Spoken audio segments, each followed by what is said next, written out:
ఇవ్వండి చిర్రాకుతోటే అలసంద వడలు చాలా బాగుంటాయి. మంచి హెల్దీ రెసిపీ కూడా. మీరు చేసి రుచి చూడండి. మీకు గనక వీడియో నచ్చినట్టయితే లైక్ చేయండి, షేర్ చేయండి, సబ్స్క్రైబ్ అవ్వండి.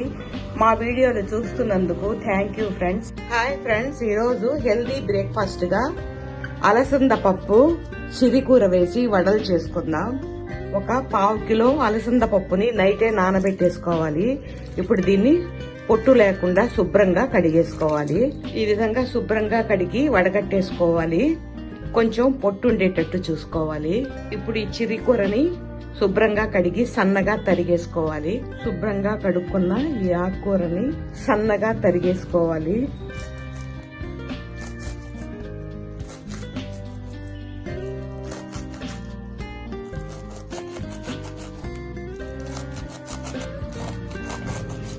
ఈ విధంగా తరిగేసుకోవాలి. ఉల్లిపాయను కూడా తరిగి పెట్టేసుకోవాలి. ఇప్పుడు ఈ పప్పుని జార్లో వేసేసుకోవాలి. ఈ విధంగా జార్లో వేసుకున్న పప్పులో ఇప్పుడు మిర్చి, అల్లం ముక్క, సోంఫ్ 1 స్పూను, జీలకర్ర 1 స్పూను, సాల్ట్ సరిపడినంత వేసి దీన్ని కచ్చా పచ్చాగా గ్రైండ్ చేసేసుకోవాలి. ఈ విధంగా కచ్చా పచ్చాగా వేసేసుకుని దీన్ని ఒక బౌల్లోకి తీసేసుకోవాలి.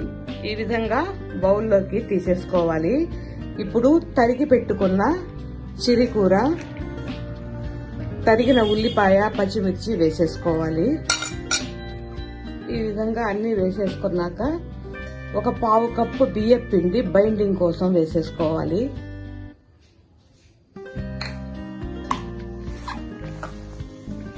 అవసరమైతే కొద్దిగా నీళ్లు చల్లుకుంటూ కలిపేసుకోవాలి. నీళ్లు ఎక్కువ పట్టవండి. కొద్దిగా నీళ్లు పోసి కలిపేసుకోవాలి.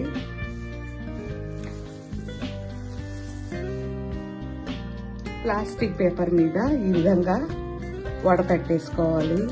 ఇప్పుడు కడాయి పెట్టి ఆయిల్ వేసి ఆయిల్ బాగా కాగాక మీడియం ఫ్లేమ్ లో పెట్టుకొని వడ వేసుకోవాలి.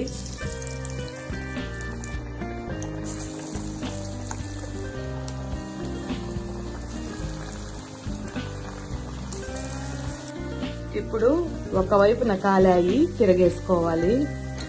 మంచి హెల్దీ రెసిపీ అండి. పిల్లలకి ఈ విధంగా చేసి పెట్టొచ్చు. వేగిపోయాయి, తీసేసుకోవాలి.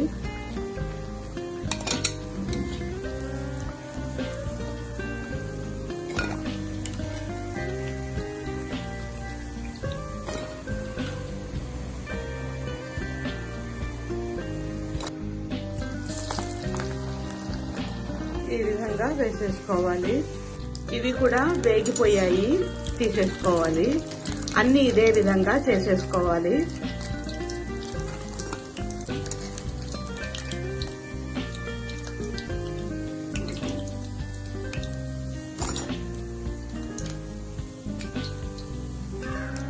చిర్రాకుతోటే అలసంద వడలు చాలా చాలా బాగుంటాయి. చట్నీ కూడా అవసరం లేదు.